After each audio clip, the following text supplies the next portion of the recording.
I get the pronunciation correct, but that's pretty much it. So right, they can just tell. Yeah.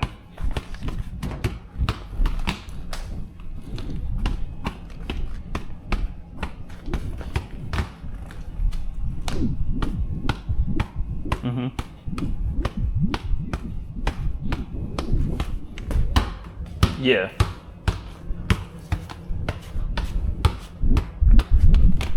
Yeah.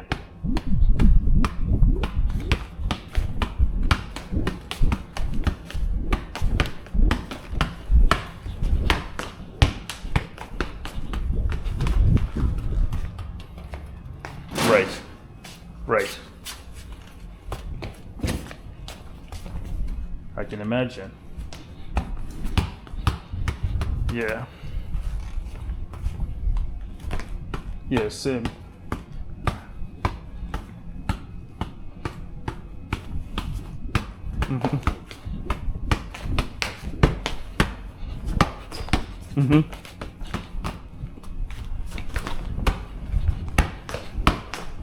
Yeah, I'm about to head out here. I get the pronunciation correct, but that's pretty much it. So think through which values, abilities, and skills you're looking for in that order. Values are deep-seated beliefs that motivate behaviors and determine people's capabilities with each other. People will fight for their values, and they are likely to fight with people who don't share them. Abilities are ways of thinking and behaving. Some people are great learners and fast processors. Others possess the ability to see things at a higher level. Some focus more on the particulars. Still, others think creatively or logically or with supreme organization. Skills are learned tools, right? Such as being able to speak a foreign language or write computer code, which values and abilities are unlikely to change much. Most skills can be acquired in a limited amount of time. For example, software proficiency can be learned and often change in worth. Today's most in-demand programming language is likely to be obsolete in a few years. It is important for you to know what mix of qualities is important to fit each role, and more broadly, what values and abilities are required in people with whom you have successful relationships. In picking people for long-term relationships, values are most important, abilities come next, and skills are the least important. Yet most people make the mistake of choosing skills and abilities first and overlooking values. We value people most who have what I call the 3 C's. They have character, they have common sense, and creativity. If your people are bound by a sense of community and mission, they are capable, you will have an extraordinary organization. Some people will value the mission and community, others won't. It's the principle of the day. This is by Ray Dalio. Ray Dalio.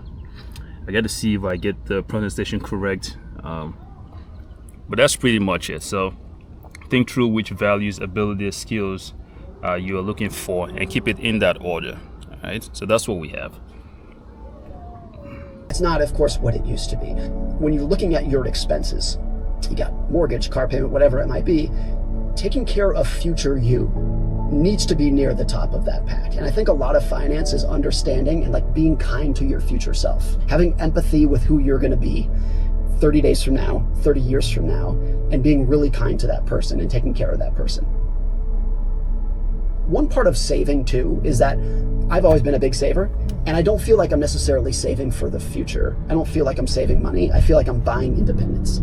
I feel like every time I save money, I'm buying a little bit of independence, and I get benefit from that today. When I save money, it's not like, oh, this will help me 10 years from now, even though it will. That helps me tomorrow. If I can wake up and be like, I have a level of independence that I didn't before, that's going to give me control over my life. And I think that's ultimately what people want out of money, is freedom and independence and the ability to wake up and just say, I can do what I want today and make my own choices and live my own life. I think it's a healthy, selfish motivation with money to say, like, I want my money to benefit and be a tool for happiness for myself and my immediate family. And that's about where the goals end. Because I think we always overestimate how much other people are paying attention to us. And so it's easy to tell ourselves, if I had this and that and this house and this car and these clothes, other people would give me a level of respect and admiration that they're not right now. And you always overestimate how much those people are actually thinking about you. Slice it. It's a gift. You know, words are powerful, and I don't underestimate it. And then okay, so let me go back to what he said. So he talked about the conscious mind. He talked about the subconscious mind, right? The conscious mind is the intentional mind. It's the things that we think, the possibilities that we have, the places that we want to go, the dreams that we have. That's why they say, like, dream big, right? And then your subconscious mind takes whatever your conscious mind thinks and then processes it. And it starts becoming a part of you. So the things you think and the things you believe, your subconscious mind starts to make a thing of it, starts to process it and start to develop it. And over time, if you do that long enough, you're gonna attain, you're gonna achieve, you're gonna reach everything you set yourself for. You're gonna do it. These group of researchers put a woman in a very ugly sweater and sent her into a party.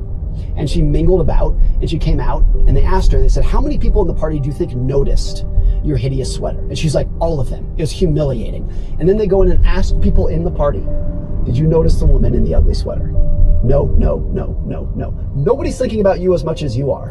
And that goes for your ugly stuff, for your insecurities, and what you might think other people will really admire you for.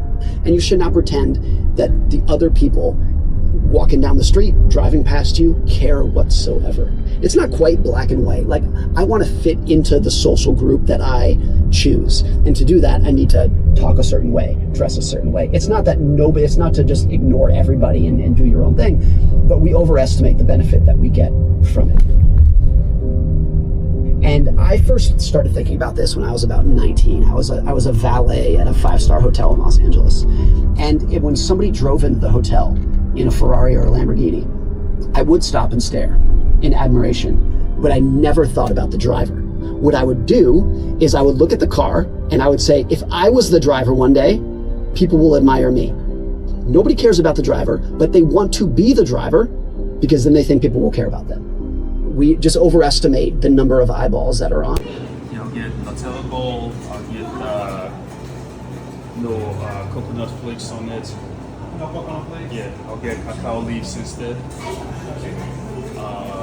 The protein powder, the chocolate one, and Nutella on top of it. Extra Nutella. Yeah, extra Nutella. Yes. Anything else? Now that's it. May I have a name for your order? Ugo. Ugio. That's all? Yeah, that's it. 16